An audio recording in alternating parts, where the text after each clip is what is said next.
Awesome. Hey, everybody. Thursday afternoon, coming to you live. Going to be talking about some burnout prevention. Today's topic is going to be a little bit more tactical. I'm going to try and take us back to first principles, right?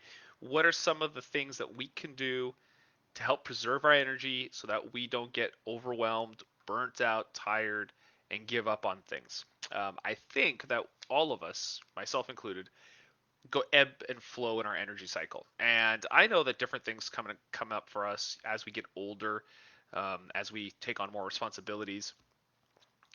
The pressure to do more and more and more increases constantly, and that's something that you can or can't escape. But I believe it's more about how do you manage it and how do you maintain your energy through these different periods and different cycles. So today I'm going to talk about kind of some tactical burnout prevention techniques and tools.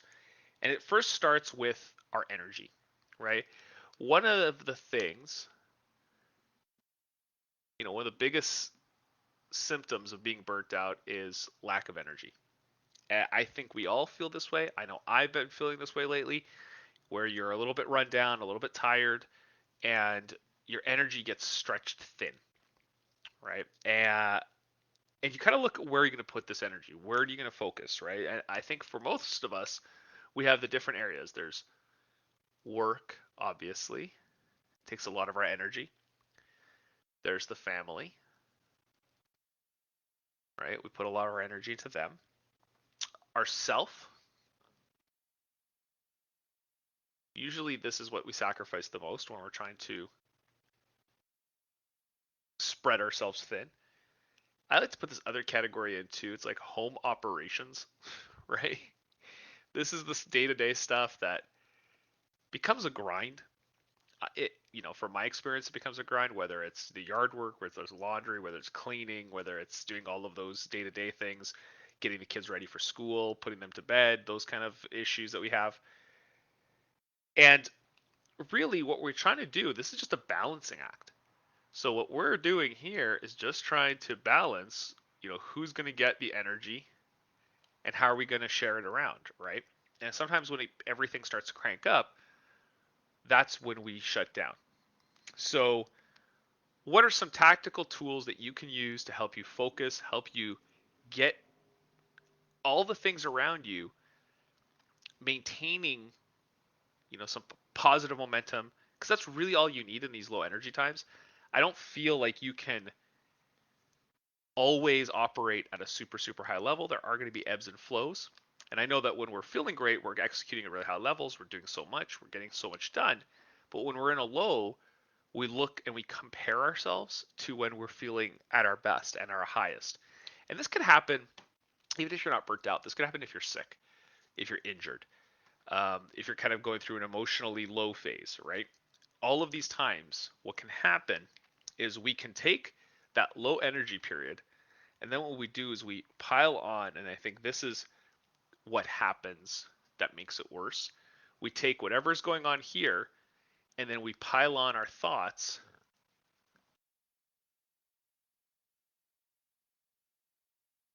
and we compare.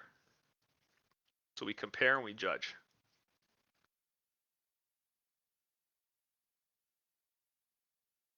So when we're comparing these low energy levels to when we're operating a high energy level, we're comparing and we're judging ourselves. And what does that do? It just makes us feel worse, right? So it just compounds the feeling of, worthlessness, tired, inefficient. And how does that help you ultimately? So what I'm going to offer up are a couple of different ways that a couple of different techniques that we can use to, one, reframe the situation, and then two, work our way out of it. Okay, so let's look at the first one, right? The first one I think is about preserving this energy, right? We want to preserve the energy. So sometimes that means taking like intentionally slowing down. So the first thing we want to do is take a step back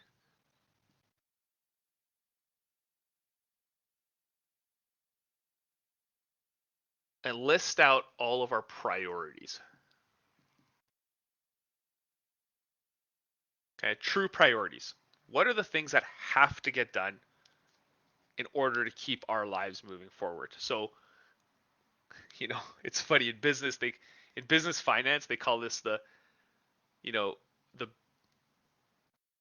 actually it was funny because I was reading a book and it was like they call it the bare ass minimum. Well, what's the bare ass minimum you have to do in your life just to keep things going?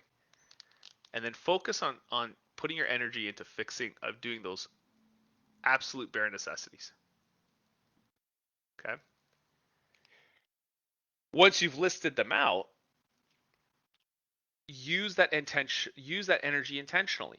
So, say this is home, right? Say this is work. This is family. And I'm always going to put self in there because I think it's super important to reconnect with yourself, especially in these low energy times. So when you're looking here, what's the bare minimum that you need to do in the house? Do you need to do everything today, right? At work. They talk about quiet quitting a lot, but I think it's just ebbs and flows. Like there are certain times at work that you're just not going to give 100%, and that's okay, right? I know your employer doesn't want to hear that, but you need to hear this. When you're feeling these ebbs and flows, you don't have to be the first in the office and the last one to leave. Sometimes you can go home early, and you should, or take a vacation day, or take, a couple days off to recover if this is important.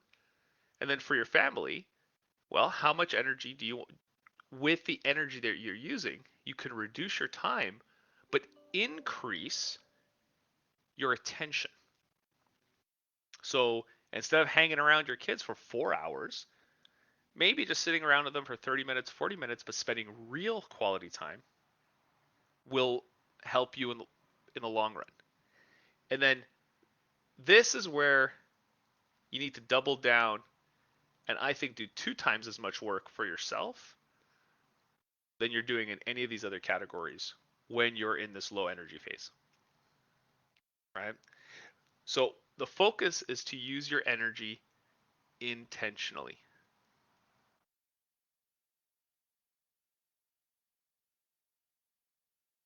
That's number one. After you set up your priorities, use your energy intentionally. Number two, and this is what kills us, especially when we're not feeling well, it's getting your brain to slow down.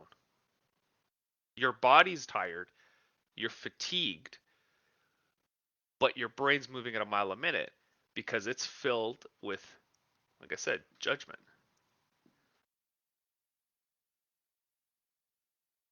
So, what you're going to do here for step number two is identify and remove the judgment. You're going to give yourself permission to slow down. Here is permission. You're going to stop beating yourself up. You're going to stop shoulding yourself. Actually, that's the better one. Actually, in my mind, this is a no should zone. Okay, that's number two. Because when you're thinking, when you're not doing, when you don't have the energy to do, your brain has all this time to think. And like we've mentioned before in previous talks, if you're not giving your brain a problem to solve, it will create problems for you to solve. Right? It'll create all the problems that are happening in your life. When you're feeling down already and you're operating at less optimal conditions, your brain is always going to focus on all the things that you're not doing and all the things that are going wrong. If you don't do it, it's going to create like a panic and a dangerous situation. This is where you have to start practicing. This is why I mentioned 2 times on yourself, whatever energy you have to expend, double it up on yourself because you're going to need it to stay strong and to become aware of those negative thoughts that keep coming into your head, the judgment and the should statements. This is where you're really going to focus. So you're going to use as minimal amount of your energy as possible to do the minimum things. You're going to double up on yourself. What does doubling up on yourself mean? Right? That's number three.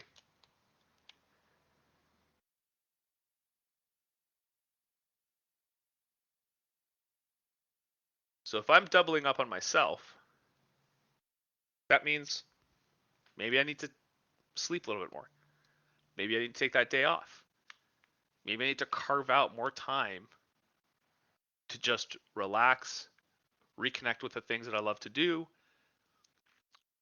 Maybe order in food, maybe go for a long walk, maybe ask your spouse to take care of the kids, put them to sleep, pick them up and relieve some of your burden, some of this perceived burden of all the things that you have to do. Because remember, we're trying to balance the have tos and the want tos.